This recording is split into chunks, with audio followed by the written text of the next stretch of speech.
Buenas, mi nombre es Caroline Núñez y el día de hoy voy a hablarles acerca de mi tema de RAC en la clase de Morfología General con el tema estenosis duodenal. El duodeno se encuentra detrás del estómago, la parte posterior del estómago. De esta forma, ¿no? Nosotros cuando ingerimos alimentos va a pasar por el esófago hasta el estómago y luego a diferentes partes del intestino.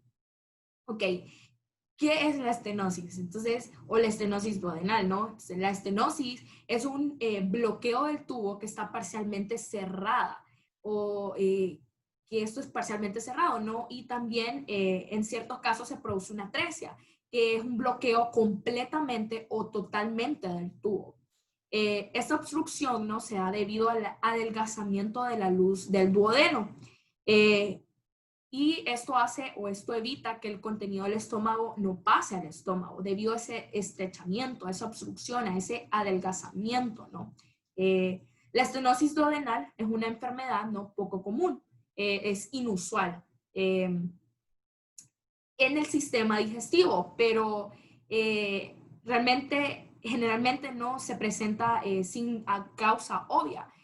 Como lo decía Trubbs en su artículo de la revisión de la etapa de tapón epitelial, él decía de la atresia duodenal de Chandler. Realmente estos son como unas teorías que se presentaban, ¿no? Y decía que se habían observado una herencia autosómica recesiva hereditaria en algunas de las familias. Y esto era debido a los genes defectuosos en ambos padres, ¿no?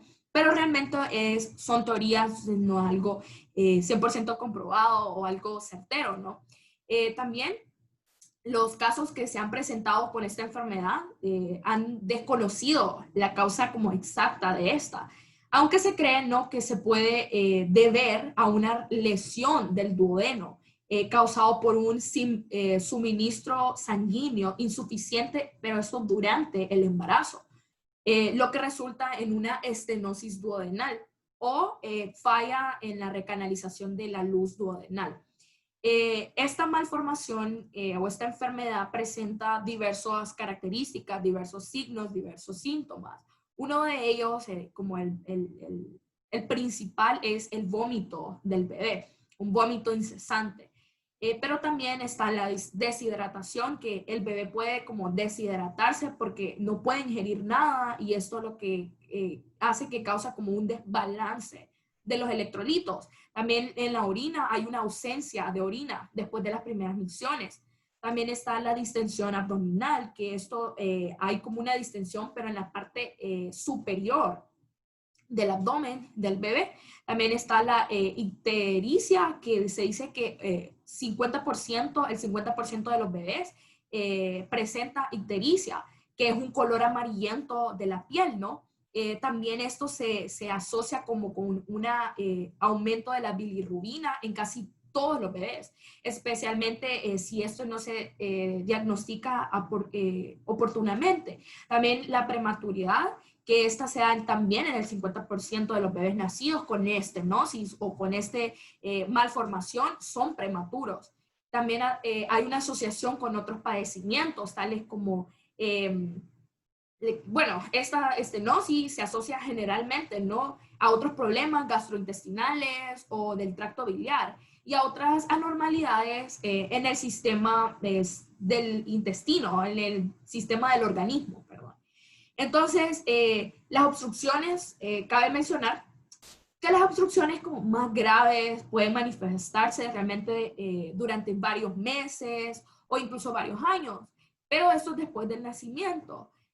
También presenta con vómitos biliosos, pero sin distensión abdominal, que también es otro signo principal, otro síntoma principal. Sin embargo, ¿no? También es posible que el único signo sea el retraso en el nacimiento. Todo esto dependiendo del paciente. No todos los pacientes van a presentar los mismos síntomas o los mismos signos, ¿no? Esto dependiendo del paciente y de la gravedad que tenga esta enfermedad o el avance que lleva, ¿no? También cabe destacar que la incidencia de esta malformación se estima entre 1 de 10.000 y uno de 6.000 nacimientos vivos, afectando casi por igual a hombres como mujeres. También del 30 al 52% de los casos se trata como de una anomalía aislada, pero es como habitual, ¿no? Que se asocie con otras anomalías congénitas, tales como la malrotación, malrotación intestinal, el ano perforado, el páncreas anular, ¿no? También aproximadamente del 20 al 30% de los niños con atresia duodenal son portadores de la trisomía 21, es decir, el síndrome de Down. Y alrededor del 20 al 25% presentan anomalías cardíacas, que son otras malformaciones que se presentan junto con esto.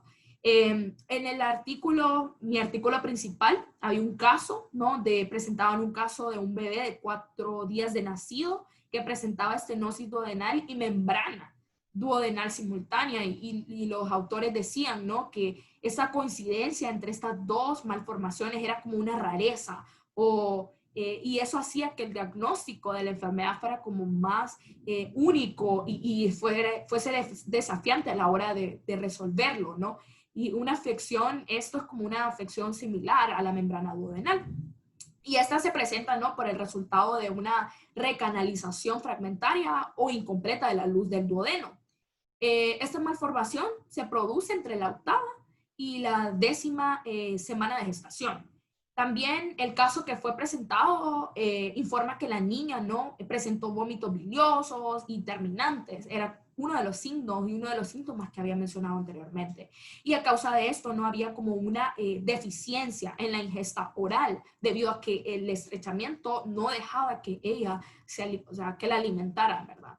Entonces, para poder tener realmente un diagnóstico acerca del caso, ellos procedieron a realizar una radiografía de abdomen. Entonces, lo cual en esa radiografía mostró aún más complicaciones, como habían asas de intestino que estaban repletos de gas, específicamente en el estómago distal. También, y del distal y del duodeno, ¿no? Proximal.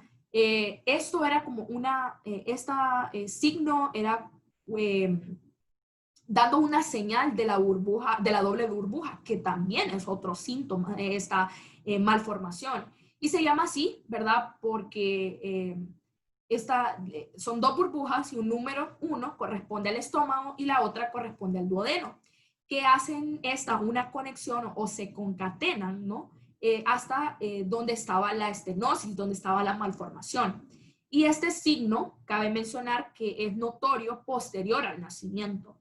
También el signo de esta burbuja doble indica que el estómago y el duodeno están hinchados. Entonces, cuando están hinchados, debido a esta imposibilidad, hace que no puedan ingerir alimentos, ¿no? Y pues, como había dicho al principio, era como algo súper desafiante para ellos. Entonces, lo que hizo es que los llevó a realizar otros procedimientos, ¿no? Y se tuvieron que realizar una enterectomía longitudinal adicional, y específicamente esta en la 4ª porción del duodeno. Y esto permitiendo de esta manera, ¿no? Que la enterectomía longitudinal, que estaba en la porción 2ª del duodeno, se extendiera 2 centímetros de la porción del duodeno, de la 3ª porción del duodeno. Y así ellos realizaron la cirugía y estabilizaron a la bebé, ¿verdad? Ahora, por otro lado, en la otra artículo mencionaban o hacían definición de la atresia como una persistencia del epitelio en un crecimiento mesenquimatoso. Realmente esto fue un artículo de investigación que ellos realizaron para poder llegar al diagnóstico exacto del porqué de esta malformación, porque realmente realmente se han presentado muchos casos, y debido a esos casos han sacado diagnósticos, pero no es como un diagnóstico exacto que digan, este es el por qué si se da esto, ¿no? Sino que lo sacan de varios casos para formar el diagnóstico. Entonces, eso es lo que estaba haciendo Tandler, Lean y Espinas. Ellos realizaron con aspectos con respecto a encontrar explicaciones más concretas, ¿no? Que los llevaran a un determinado diagnóstico de la patogenia de esta enfermedad. Entonces, se dice que ellos observaron taponamiento y vacuolación en la región duodenal en menos de un tercio de los embriones en el grupo de edad de 5 a 8 semanas. Entonces ellos realizaron varias investigaciones, ¿no? Pero realmente no es exacto el diagnóstico, no hay una exactitud como tal. El uso que hacen para poder diagnosticar algunos síntomas es el de los ultrasonidos, que realmente ha permitido que identifique esto a muchos bebés, en un caso de 80 a 90% de los casos, ¿no? Durante el embarazo. Y el diagnóstico se hace prenatal, o sea, en el 80 al 90% de los casos es prenatal, o sea, posparto, antes del embarazo. Y es muy importante eso para que así se pueda tratar con anticipación y con más cuidado, ¿verdad? Y también está la ecografía. Y también cabe mencionar que cuando la obstrucción es parcial, ¿no? O sea, que sí permite el paso de algo o de algún alimento en el intestino, puede necesitarse un rayo X con contraste al estómago y el duodeno para hacer como un diagnóstico, ¿no?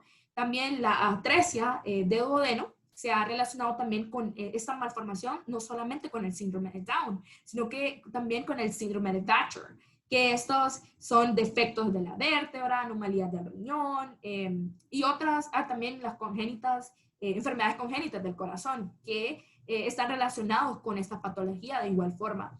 También es por esto, ¿no?, que cuando uno se presenta a este tipo de atresia o este tipo de malformación, es importante que el médico examine perfectamente al bebé para poder descartar la presencia de otras malformaciones asociadas. Entonces, tenemos que también tener en cuenta de que no todos los pacientes presentan con exactitud los mismos síntomas, como lo había mencionado antes, o los mismos signos. Es por ello, ¿no?, que el médico debe tratar de manera oportuna para así poder evitar cualquier tipo de consecuencias devastadoras al paciente y poder tratar con especificidad. El tratamiento a seguir es como dependiendo también del paciente y la complicación que pueda presentar, porque en algunos optan por cirugía porque no hay de otra, pero otros realmente solo estabilizan al bebé porque no es tan grave. Entonces, todo dependiendo del paciente y realmente no hay un diagnóstico o que diga el porqué exacto de esta malformación. Y sin más, eso fue todo y gracias por escucharme.